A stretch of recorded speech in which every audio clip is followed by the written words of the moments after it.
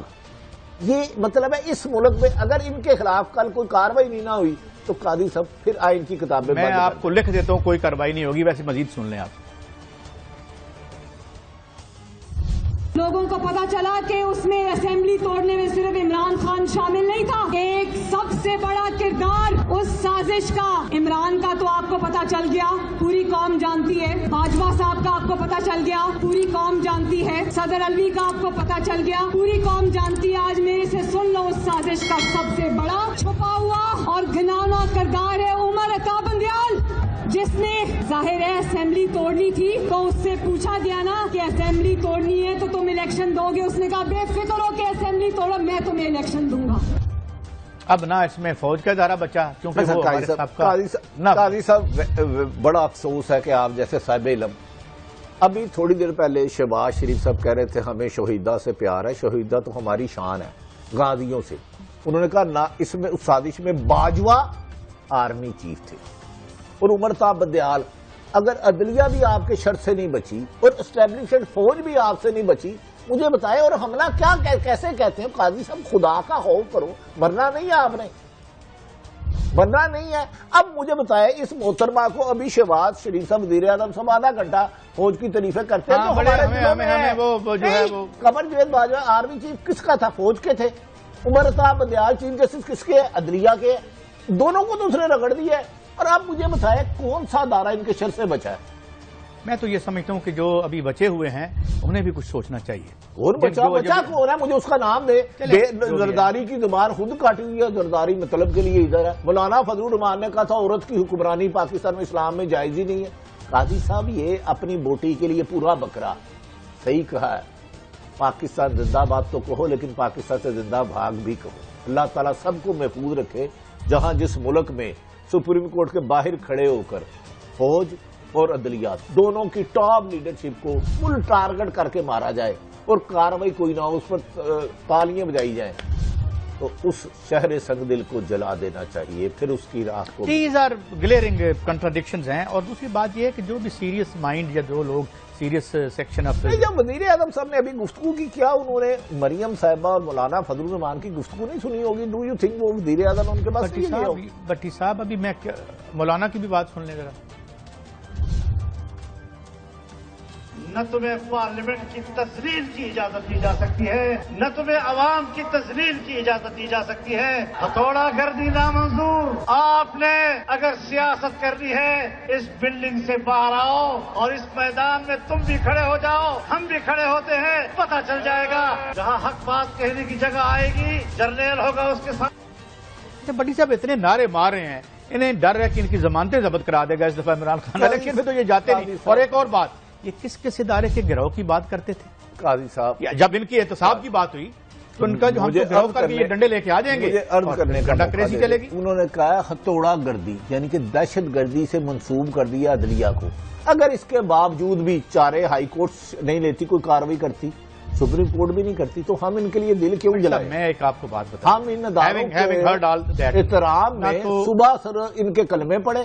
اور یہ اس طرح ایسا شخص جو ایک رکن اسمبلی منتخب نہیں ہو سکا، جس کی عوام نے اس کو شکست دے دی، اور وہ ہتھوڑا گردی. خدا نہ خاصا اسٹیبلشمنٹ کے لیے یہی مولانا صاحب کہتے رہے یا نہیں کہتے رہے؟ میں بتاؤں جب انہوں نے کہا تھا نیب اگر آیا تو میں کورٹ کمانڈر ہاؤس کے بارے احتجاج کروں گا. میں بتاؤں کہ انہوں نے کیا کہا تھا کہ جب میں ادھر لانگ مارچ لے کے آیا تو فوجیوں نے میرے ساتھ ڈیل کی. اگر آپ نے میرے حق حلال کی پلیٹ میرے آگے سے چھین لی نا آپ نے بھی، تو میں آپ کے خلاف بھی ہو جاؤں گا. بس ہمیں بیٹھے رہنے دیں، بچے ہمارے وزیر ہوں، ہم الیکشن ہو نہ ہو. تو میں یہ سمجھتا ہوں کہ سیریسلی ان لوگوں کو سوچنا چاہیے.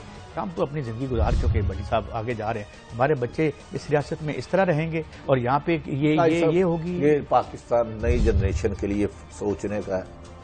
ہم نے یہ جو کلپس دکھائے ہیں نا، یہ صرف 10% بھی نہیں دکھائے، انہیں میکسیمم فلٹر کیا گیا، میکسیمم. کیونکہ ہم احترام کا دائرہ کسی کا بھی اس کی حد کراس نہ کریں.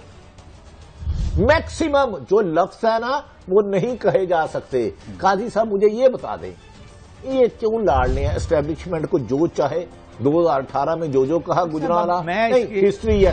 میں آپ کو ایک بات بتا دوں. No the question have gone beyond that. اب آپ نے کیا سیکرٹ ہے ایکٹ ان کے لیے بھی لگے گا جو انہوں نے کہا کیا فوج میری نہیں ہے عدلیہ میری نہیں ہے کیا عوام کے حقوق نہیں ہے حقوق پارلیمنٹ ہے ہمیں سرکار نے جتنی پارلیمنٹ عوام کے حقوق کو بے توقیر کرتی ہے. میں یہ آپ کو بتا دوں یہ میسج تھا آل اینڈ سنڈری. یہ جو قانون آ گیا ہے اس کے تحت پتہ نہیں یہاں پہ اب دوبارہ کوئی گفتگو ہو سکے گی لوگوں کے رائٹس کے بارے میں کہ جرنلزم بھی ہو سکے گا یا نہیں کیونکہ پارلیمنٹ میں ہی سارے لوگ بیٹھتے ہیں نا. ہم کیا کہتے ہیں کہ یار اس فنڈ کا کیا ہوا وہ پیسے ٹھیک لگے یا نہیں لگے اور ٹھیکے جو پیسے تھے نہیں کھا گئے ہو کدھر اوے نیک لوگوں اب وہ نہیں کہہ سکیں گے کیونکہ توہین ہو جائے گی. یہ اب توہین کرپشن کا کیسے توہین ہوگی.